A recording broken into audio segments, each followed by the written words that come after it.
We will start the stream very soon. The lesson itself, I mean.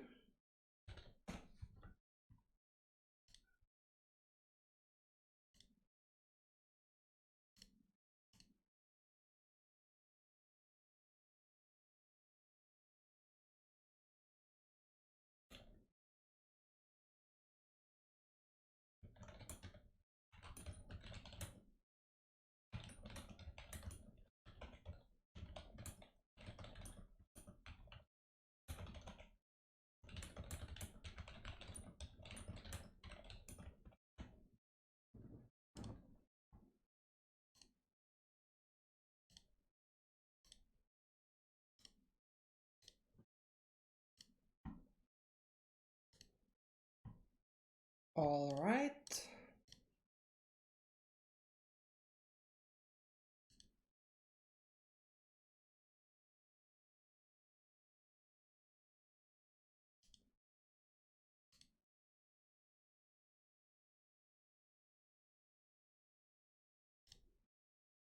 Hello, Dave. Evening.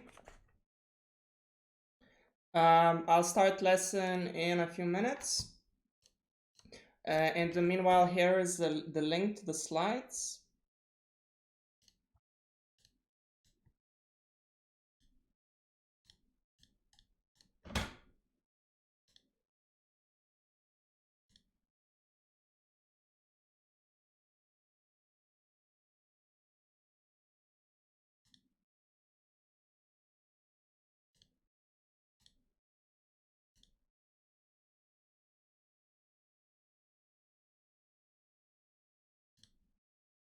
All right, let's wait a few more minutes for people to join and we'll start.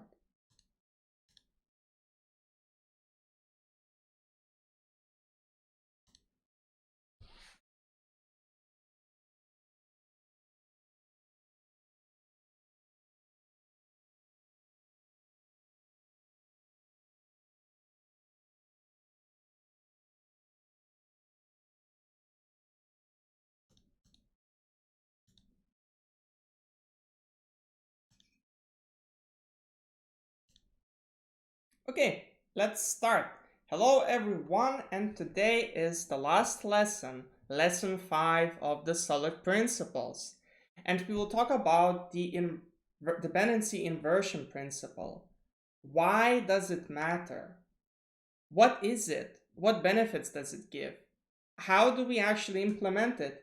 And what is inversion of control and how does it relate to dependency inversion principle?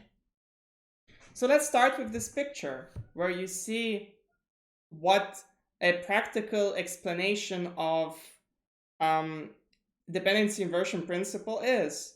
In order to plug something to power our tools or devices in general, we do not need to change the wiring. We don't need to take a lamp and solder the wires together in order to simply hook power supply with the device that needs the power.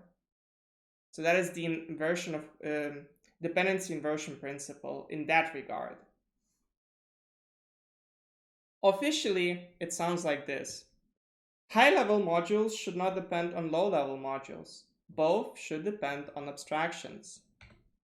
And it also means abstractions should not depend on details. Details should not depend on abstractions. Let's stay here for a bit. What does that actually mean? High-level modules are modules that we are most likely to interact with from the outside. For example, the program itself would be the highest level module. Slightly lower level module would be the controller or the service that it consumes. And low level module would be a detail, a very specific thing that it does. For example, JSON serializer would be a low level thing. So it says depend on abstractions. And You might ask yourself, well, it says that we should not depend on low-level modules, but we certainly do in many cases. So to what extent should this rule and principle be kept?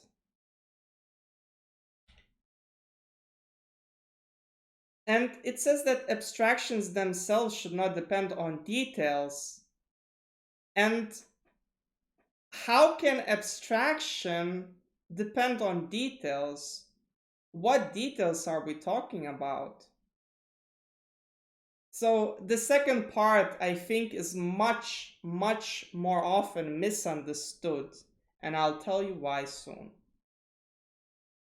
So my version of dependency inversion principle is that you should not hardcode dependencies.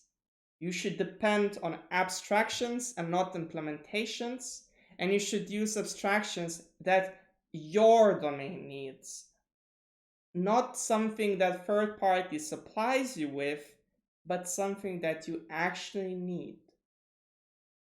So the first 2 points are for first part, and the last bit is for second part. Using your abstractions that your domain needs means that our abstractions don't depend on details. When we're using abstractions given by something else, those abstractions have details, dependencies that we do not want. And I'll explain in a bit why is that a problem. So the most simple example of a solution that does not follow dependency inversion principle is here. You have web API that refers to business layer, that refers to data layer. To be more specific, a controller calls a service that calls a repository. A controller asks a service to do something with the data. And specifically here, we're just creating a note, what we need to do, a to-do list. So each layer starting from the highest carry the dependency to lower level. Web API depends on business, business depends on data. If data breaks, everything breaks. And that is not as much as a problem as this dependency that we carry throughout the highest level all the way to the lowest level. If repository breaks, everything breaks. And we don't want that. If repository breaks, well, we want to replace a part of the chain that broke it or fix it, matters not, but we want to have a choice, an option. So we want to be fail-proof or at least minimize them. Anyways, a program which does not comply to dependency inversion principle has dependencies that go to a single direction. And one day, a famous programmer that goes by a nickname Uncle Bob, also known as Robert C. Martin, said, that is not the way to go.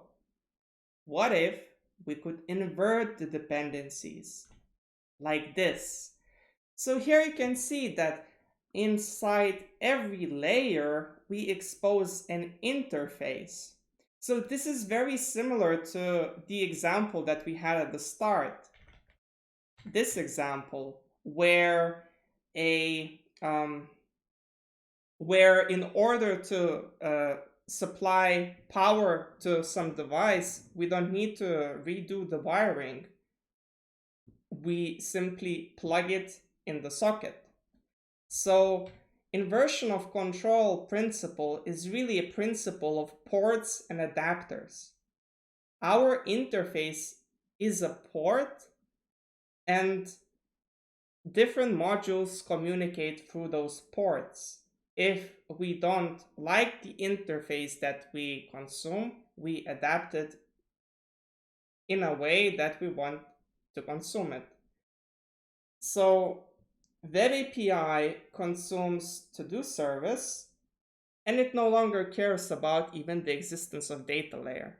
Maybe the to-do service comes from outside library. Maybe someone already implemented how you create notes for to-do. So you don't really need to necessarily have layers down below. It doesn't matter. All I know is that I can create to-dos. That's all. And the whole point of this, that no matter what place your code is at, there's ever going to be a single abstraction, a single dependency. To-do controller refers to to-do interface and nothing else.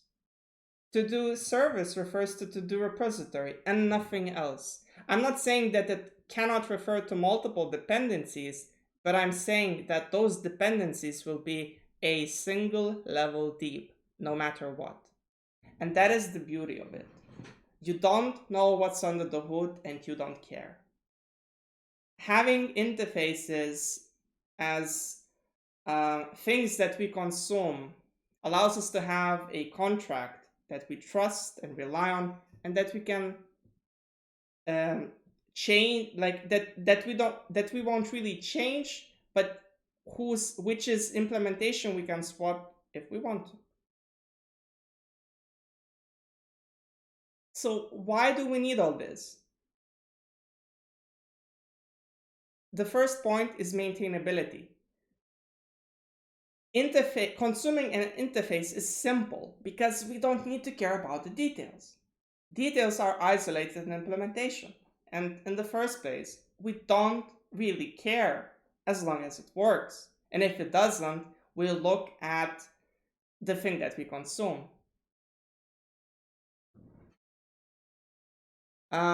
So it's a living documentation because we depend on an interface and nothing else.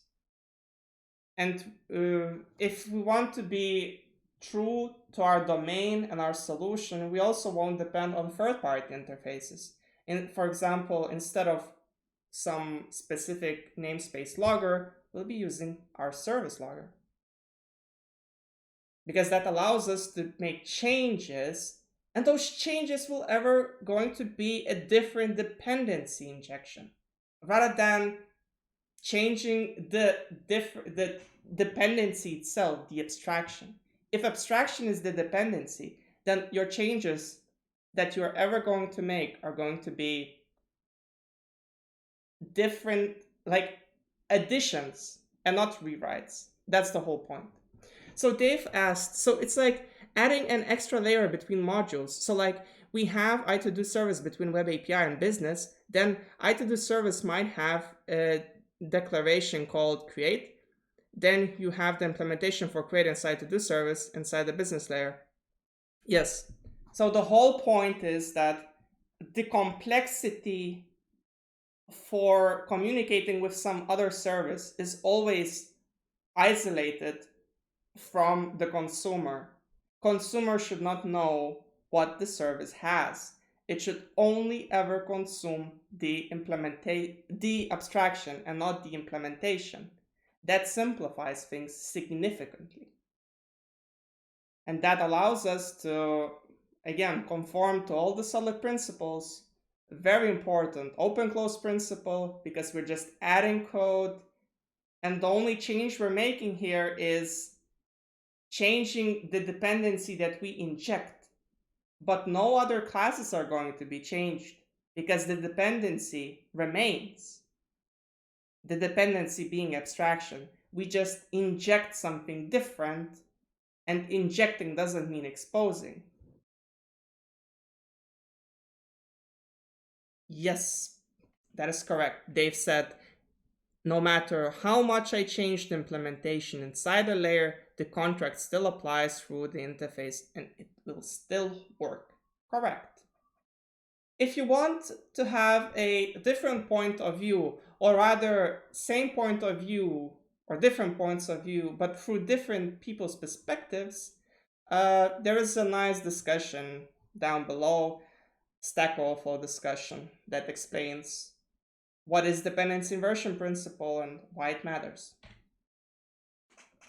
Second benefit is very straightforward. With interfaces, you can mock them. You can swap interfaces with fake dependencies, with fake implementations. So it's very nice and easy to test when your dependencies are based on interfaces.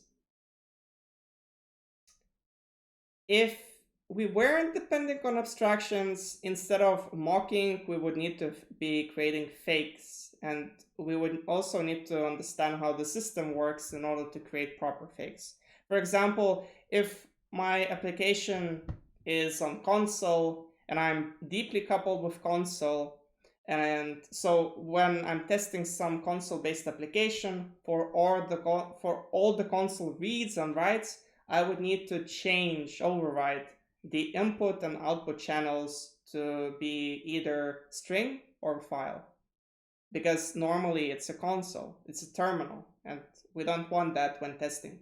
So it significantly complicates things if we don't use interfaces. And third benefit is reusability. Look at the picture here. Having interfaces consistently throughout our system means that we can take a piece of system and swap it with something else. Take a white part out and swap it with a blue one, as long as the shape matches, shape being the contract. That is a very important principle, a very important benefit, because it allows third-party code to prosper. It allows third-party code to be extended, modified, fine-tuned to our needs. It's very important. Now that we know the benefits, now that we know what it is, let's learn how do we actually use it? How do we do it? So dependency inversion principle is usually implemented through dependency injection. And there are three kind of injections that we can implement it with. And the first one, and the most common one, is constructor injection. We expose our dependencies through a constructor. So you can see here iStudents repository, iTeachers repository, grades repository, and iLesson classes repository are all here exposed through abstractions. And that's it. We simply inject them. From the outside, we'll create those abstractions and supply them to the constructor. The key point here is that I'm not hard-coding dependencies. Hard-coding dependencies is the opposite of what dependency inversion principle says. Even if there's ever going to be a single implementation of students repository, I should not depend on that single implementation. Why? Because at least two things, if not the ability to replace it, then the ability to understand what are we using, or rather, why are we using what we're using. We're losing the specification, the living documentation part, and testability if we don't expose the interfaces.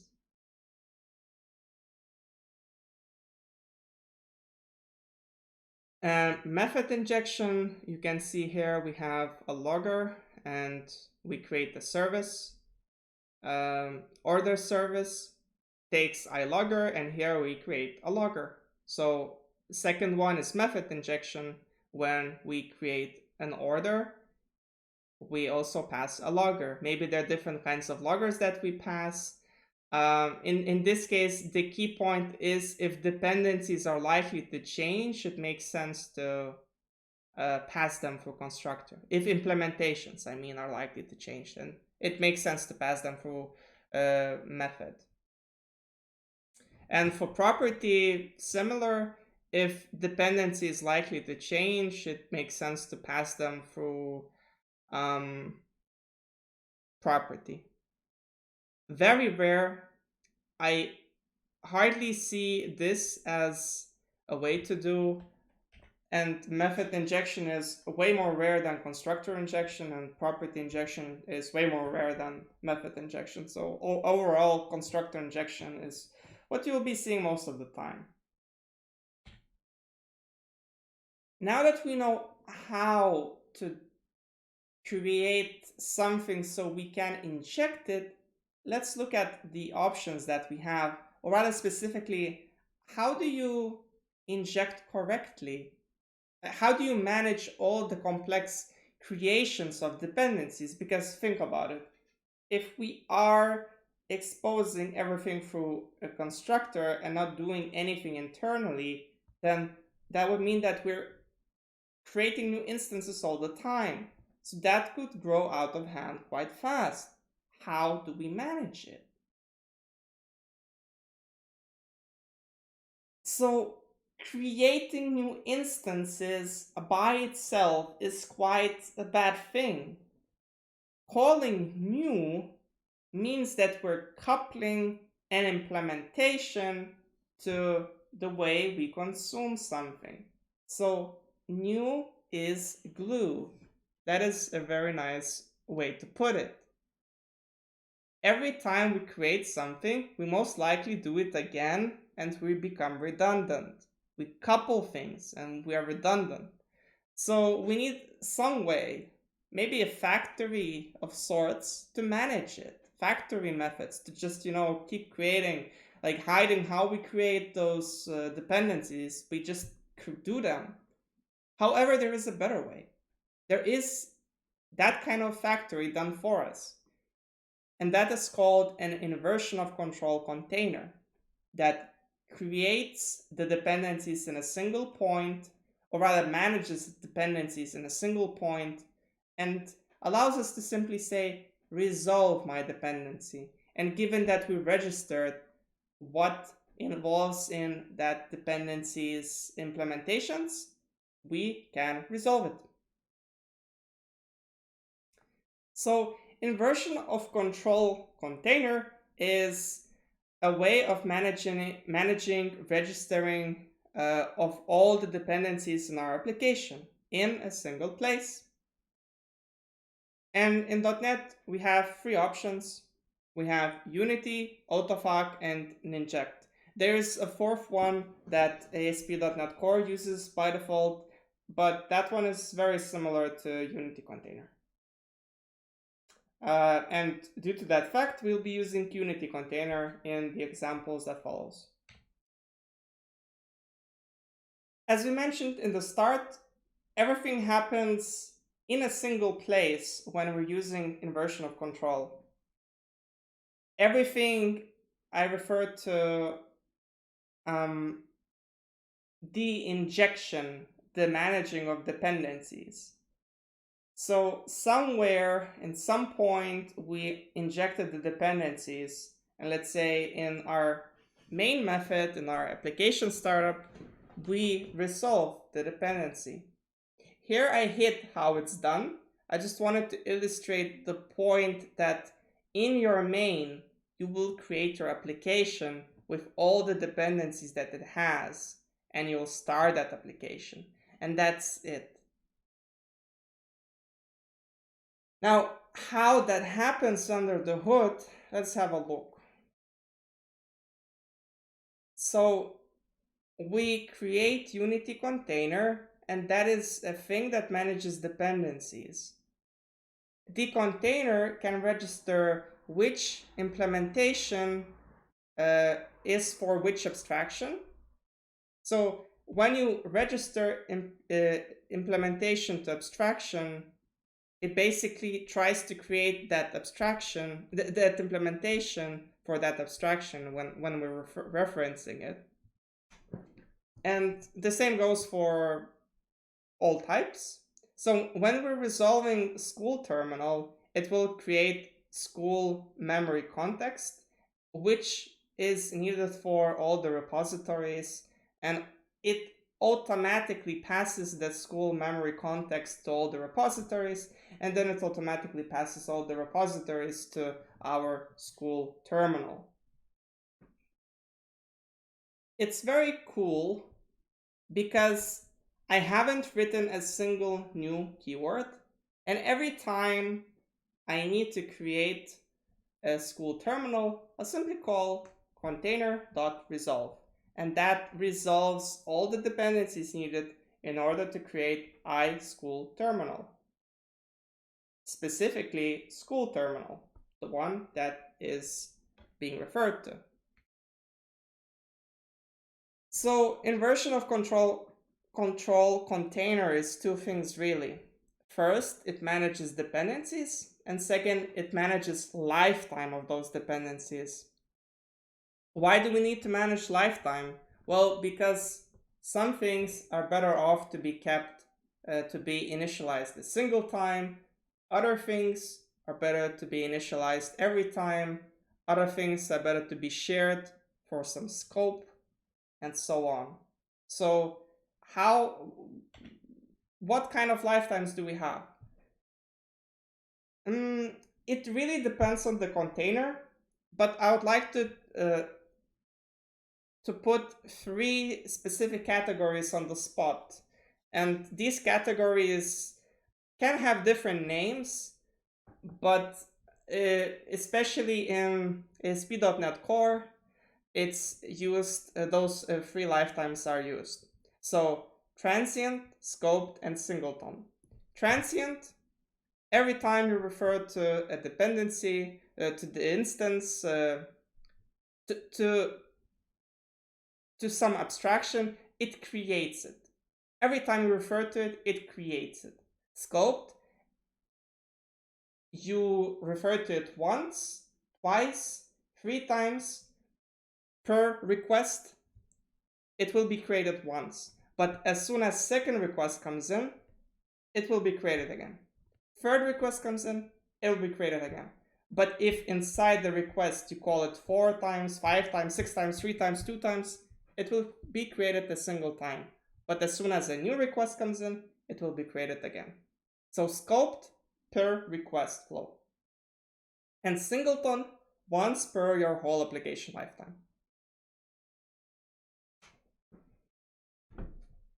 And sometimes the way register lifetime is in its own method. Sometimes it's a parameter. It matters not so much. And as you can see, actually for um, oh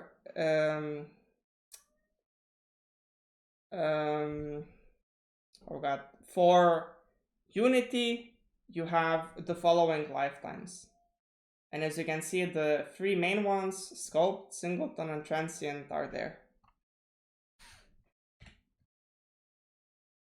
So now that we know what dependency inversion is, let's try to understand some of the examples when dependency inversion is being illustrated by an example and when it's not. Inheritance, to your surprise, is also an abstraction, a kind of abstraction. Parent abstracts a child, and this is especially the case when we're talking about abstract classes, because if an abstract class essentially is just a contract, parent is an abstraction of a child as well, even though it carries implementation. A child can override it. But the point for inheritance in terms of dependency inversion principle is that we should depend on a parent and not on a child. That's the whole point. And that still illustrates. And the whole point is that sometimes you don't even need to have an interface for every single thing you do. There has to be a benefit, like testability, like that you are actually having a logical concept. But if you have just infrastructure that is a hard dependency in your code base, then you don't have to escape that through an interface. Back to the inheritance point, you see, it's here we have an example for school context, and school context gets inherited by in-memory school context. So this is an example of good inheritance, because in-memory school context simply takes school context and says, well, you are in memory. I'll populate you with in-memory data so that I don't need an actual database to have when I'm working with my initial project. Only later, when I figure out how to get the hosted database, how to get SQL Server or something else, only then I will swap in-memory school context with something else. But the whole point here is that when that thing happens, when you will have to swap in-memory school context, your code won't change. If you're using conversion of control, it will change in a single place, in the place where you register the database. So you will inject actual database, or maybe the school context itself, because you will have a way of creating it slightly different through passing a connection string, for example. So inheritance is also an abstraction, an example of dependency inversion principle.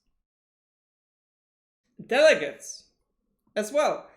And this is a more functional programming example, but delegate is a way of saying that I have a function that does something.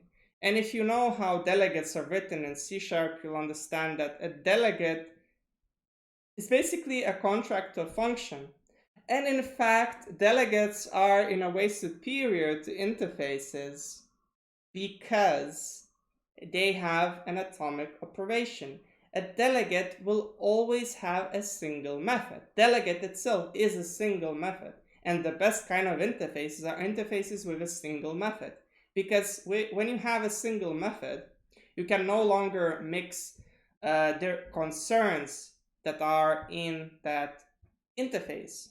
When you have a single method, your interface does a single thing.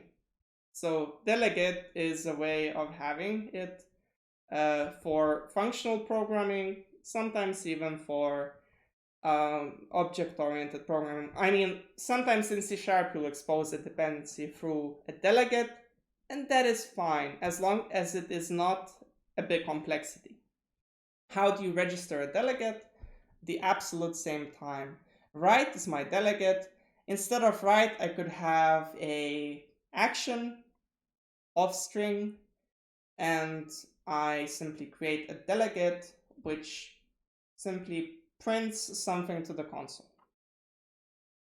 And here is my delegate, as you can see, public delegate void write. And this looks exactly like an interface declaration when you think about it, except that this method is the contract itself. It's not a part of some type. It's a contract itself. LinQ is based a lot on such delegates, on lambdas and stuff, though obviously we don't inject stuff for like in LinQ.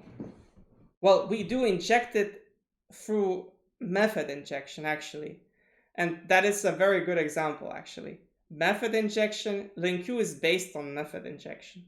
We inject lambda expressions to LinQ. LinQ just says, well, you can filter me, and we inject the actual filter. All right.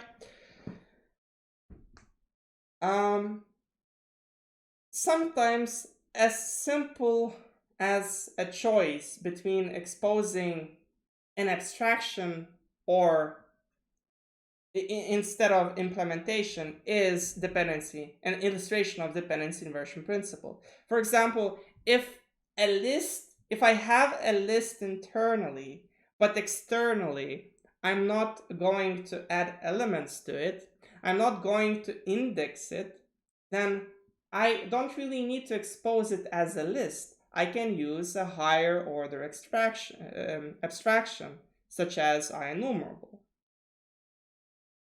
So expose the abstraction that you need and not the implementation. And this goes not only for exposing dependencies, but only exposing the possibilities of what the service can do or what it has. So if it has something that doesn't change and I can get it, it shouldn't be a list. It should be enumerable.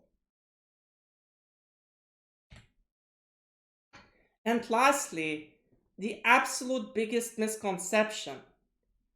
Having an interface is not dependency inversion principle by itself. Just because you depend on an interface doesn't mean you implement dependency inversion principle properly. Key point: depend on the interface that your service needs. If your service needs logging, and if you think that you really don't know what logger you want, then please don't depend on third-party logger interfaces. Depend on the interface that your service needs. And that is your own interface that you should create. So here's an example. I referenced a Serilog package in my dummy service. So you can see the namespace iLogger interface is coming from. It's coming through Serilog namespace. So if I choose to change the abstraction that I want, or rather the logger that I want, for example, if I choose to use not Serilog but nlog, then that would mean that the namespace suddenly changes as well, and that I can no longer do the logging with the same thing because I swapped nlog with I swapped Serilog nlog with Serilog, well, the other way around, and I can no longer log. Or rather, I need to change many places for that simple change of implementation. Remember, ideally it should ever be a single place. Yet if I'm hard depending on the abstraction given to me by a third party, I'm actually depending on that third party and not an abstraction anymore.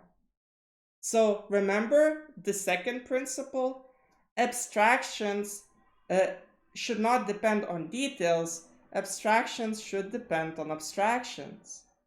So this abstraction depends on Serilog when it should not.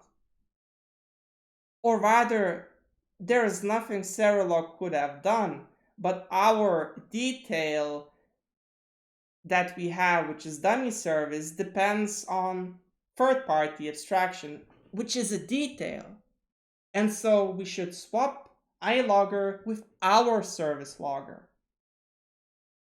And we should create an adapter logger that takes Serilog or any other logger and adapts it to our needs. That is the key point to understand.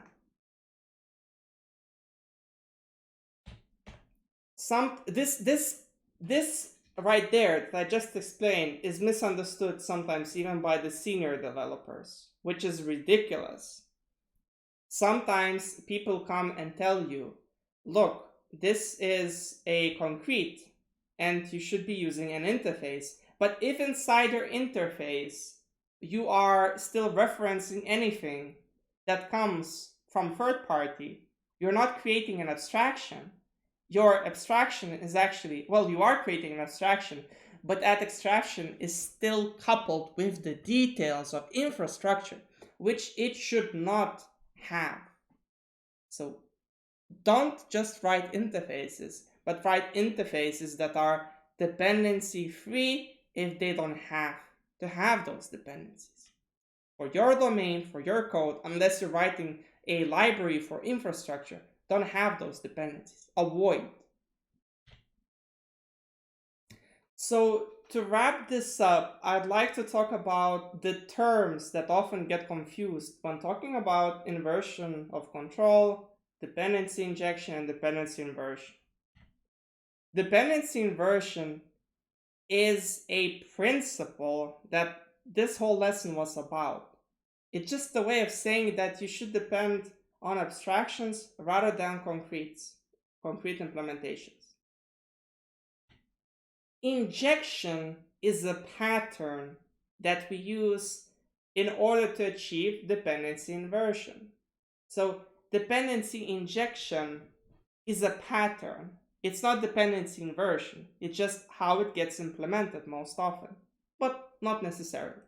Remember, we have just a way of exposing an abstraction and not implementation, or we have a way of simply consuming something as an abstraction and not implementation. So that's dependency inversion. So dependency injection is just those three ways: injecting dependencies through constructor, method, or property. And inversion of control is not dependency injection itself. It's just how we manage dependency injection, how we can do inversion of control in a nice way, or rather specifically how we do dependency injection in a nice way. Without dependency injection, there would be no inversion of control. You can do dependency injection without inversion of control, but that would mean that you create manually all the dependencies. So when there is no dependencies, when there is no abstractions in our code lacks detail and everything is coupled. And not only it's coupled, but it's hard to understand what is used for what reason, because there's too much unnecessary blocks of code that we have to care about. Like we work with big pieces that we have to care about, big detailed pieces. So the analogy here is, imagine if you were creating Lego from bricks. You have one brick, another brick, massive bricks, not small ones, but massive ones. And then you create something that looks like something, but it doesn't look like anything really. Only if you free your imagination, you will say, well, this looks like a house, I guess. So it's hard to tell what our software does and why it does what it does if we don't use abstractions and don't apply solid altogether. Sometimes we use abstractions just because. And even if it looks slightly better, it might just be decorations that we don't need. For example, a very common mistake even across seniors, having an interface for DB context. If your DB context, well, you don't need an interface for your DB context, because DB context has DB set, and DB set comes from entity framework. That is a framework detail, and an interface does not escape that detail. If you use, let's say, iList or iNumerable instead, well, then you hide the detail. But then the context itself loses meaning, because context is the implementation of how we are managing the database through DB sets. So having an interface like this is a detail that you don't need, that is unnecessary. The only thing that it helps with is the testability. It helps writing tests, but for this thing specifically, we can write integration tests regardless. So house with too many details that actually obscure our view is what I compare this interface to. And lastly, having interfaces, splitting our classes, conforming to single responsibility principle, when classes do one thing and have a single reason to change, conforming to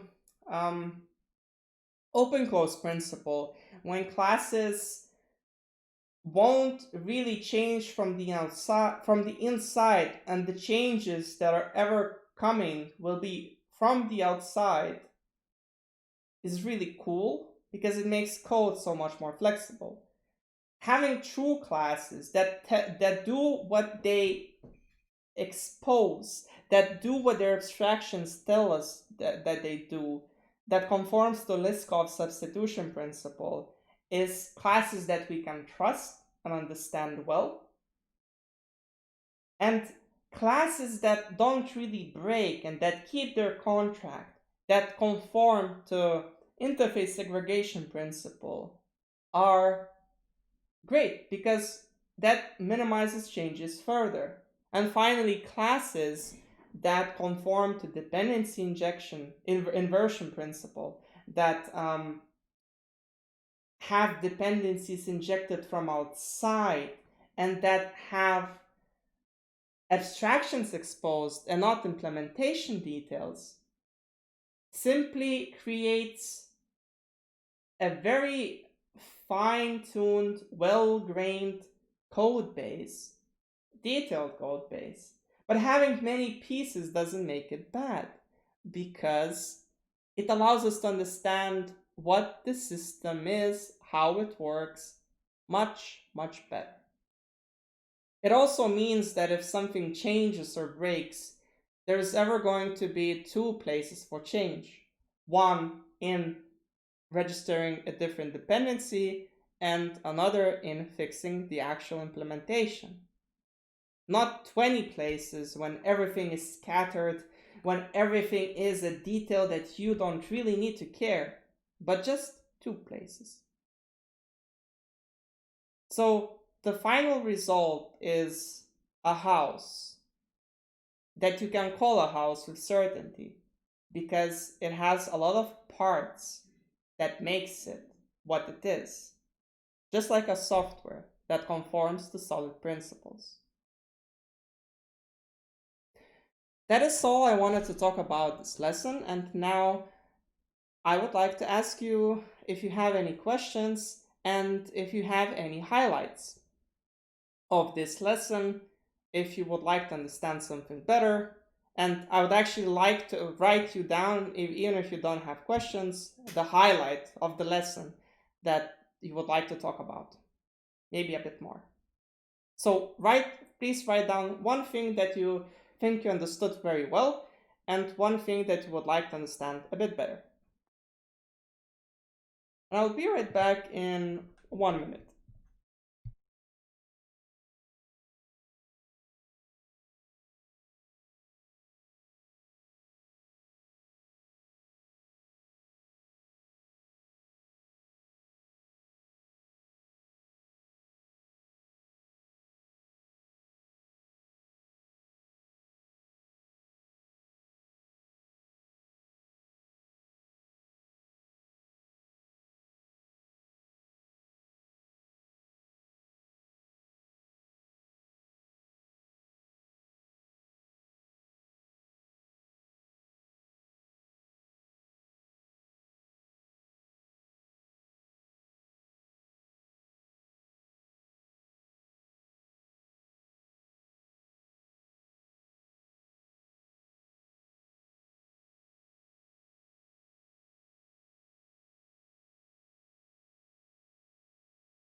All right, I'm back.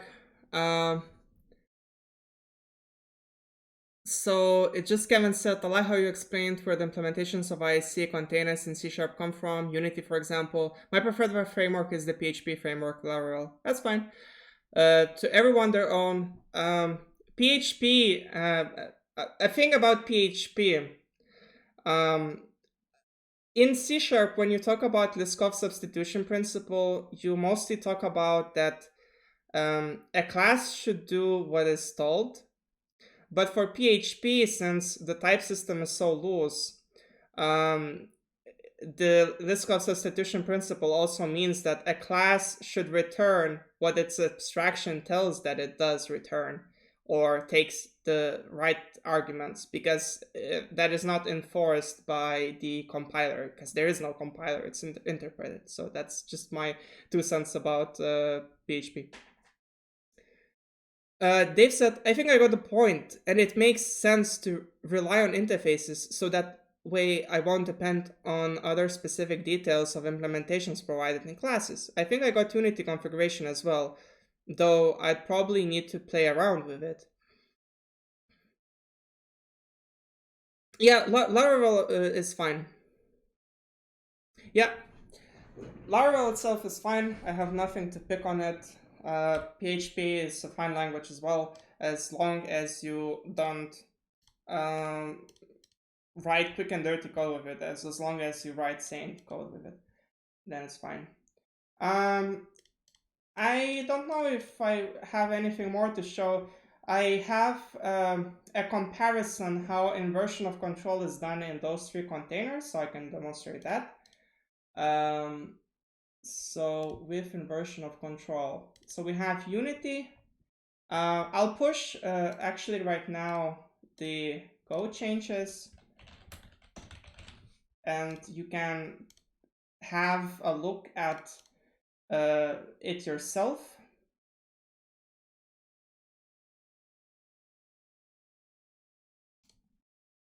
So let me get to the link.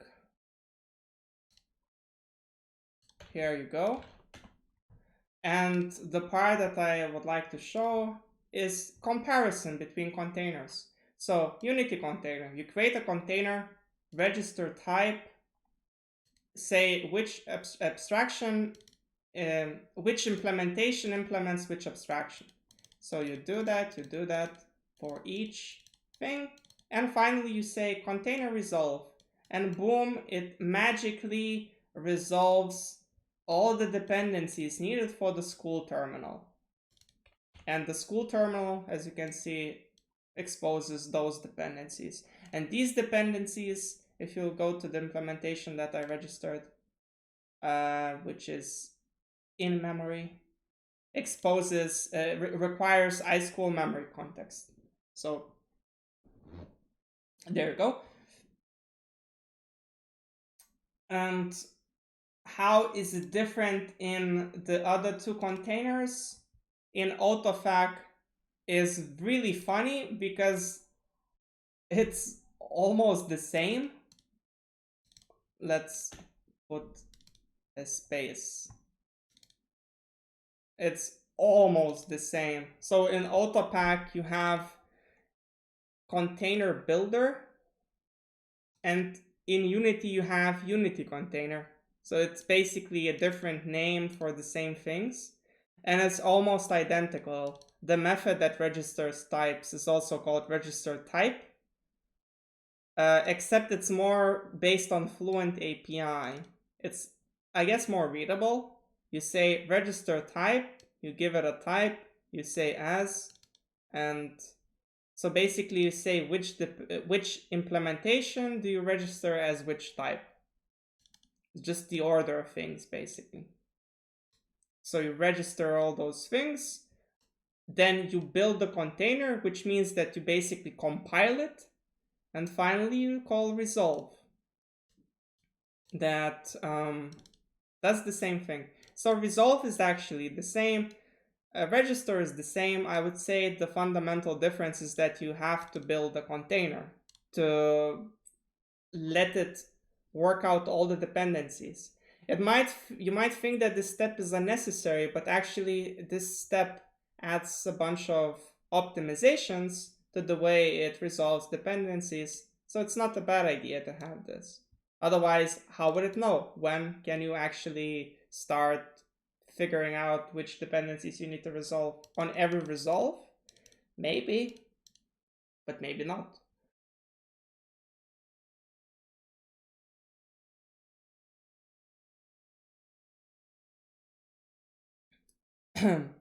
Fractional LTV said, can you tell me how C is debugged by machine VM on Docker with C++ wrapper flag?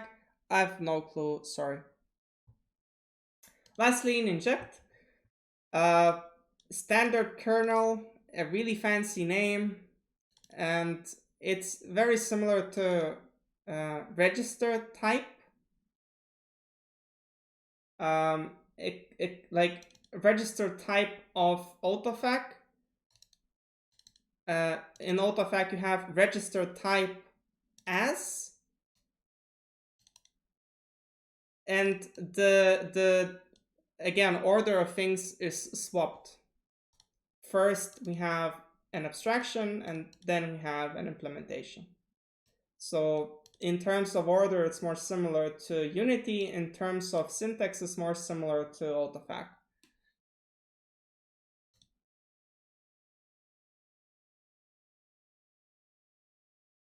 Is it common to see those three names? I would say in one place you won't ever see those three names, because usually you don't resolve the dependency right after you inject those things. You configure them in one place, you resolve it in another place. Maybe you need to resolve it in multiple places, and then that is a whole different pattern. So it really depends on what you need. Personally, those names I don't really see. Since I'm using ASP.NET Core, the names that I see is just add singleton, add transient, add scoped, and then you just register the dependencies. In the end, you don't really call even the resolve, because the framework manages it for you, which is really cool. I don't know how it does it, but it does it. Well, I know how it does it. It does it through controllers. Controllers get created by the internal container, and with controllers you create all the other things. So that's how it does it. Lastly, sometimes you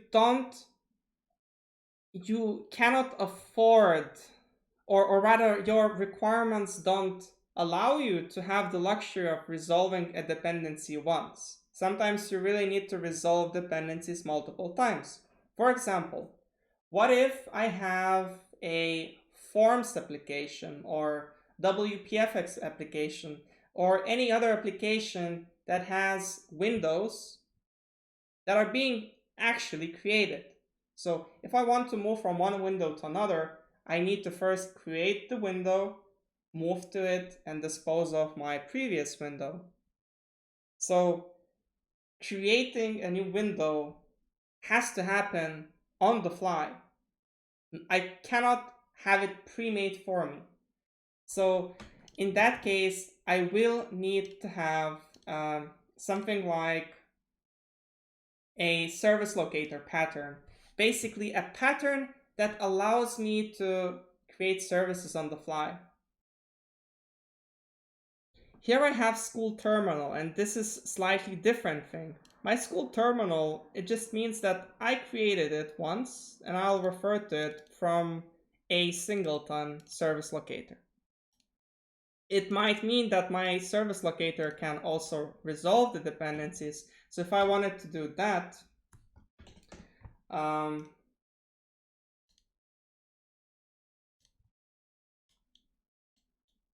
this is actually without, so I should put it here, and I'll do the same with inversion of control. So service locator with inversion of control will look like this. Let me first fix the namespaces in the project. So I don't need the terminal itself because I'll be resolving it. This is singleton, so I'll keep it. Now I don't need any of that. Kind of. I'll take Unity configuration. I'll paste it here. And the last thing that I need the container itself. I need to have a reference to container at all times.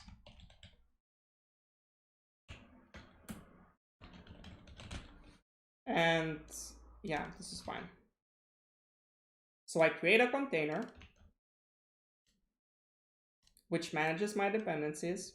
I register all the dependencies here.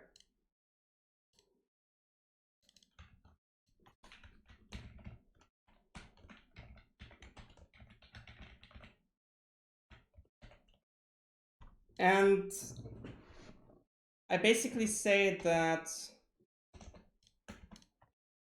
I can resolve something.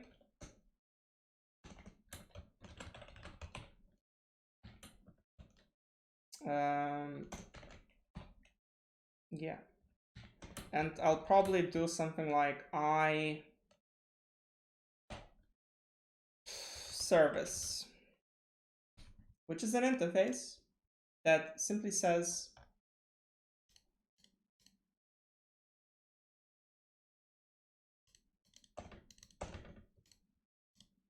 create an interface, please.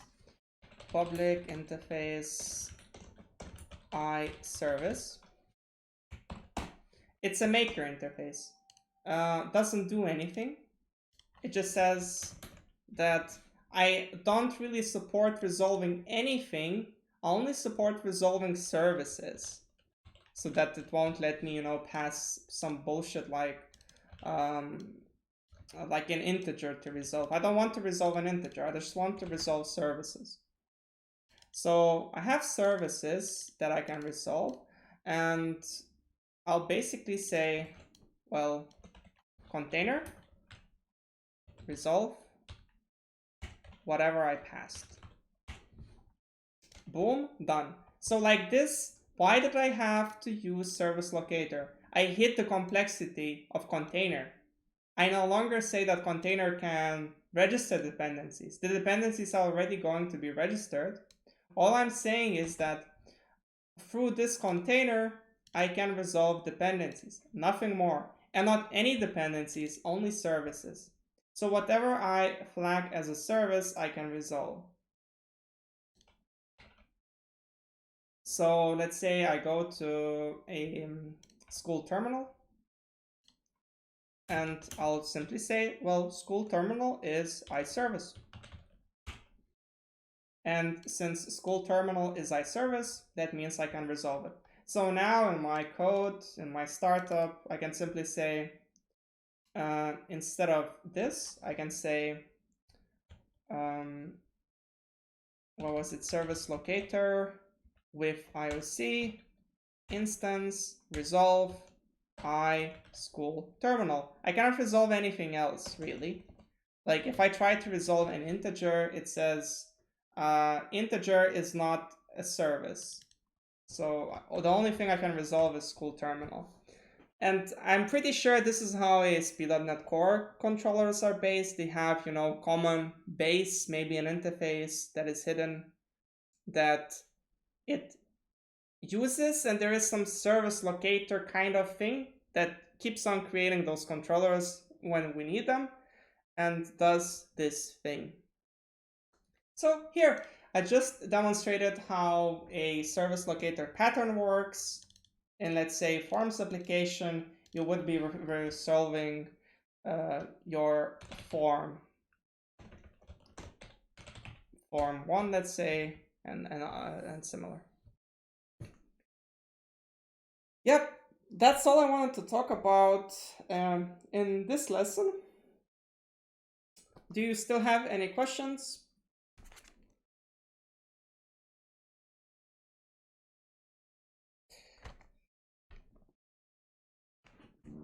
There seems to be no more questions. So thank you very much for your attention, and see you in quite some time, because now I'm planning to make a break for 1 or 2 months. Maybe I'll stream, but the streams will be more focused on workshops, on doing something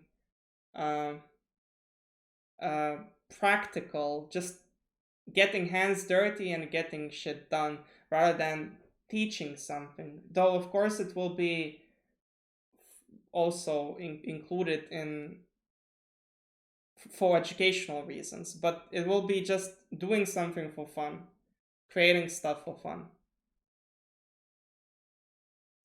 So see you in a while. I might stream it, I might not, we'll see. But yeah, that's all. Thank you guys, and see you.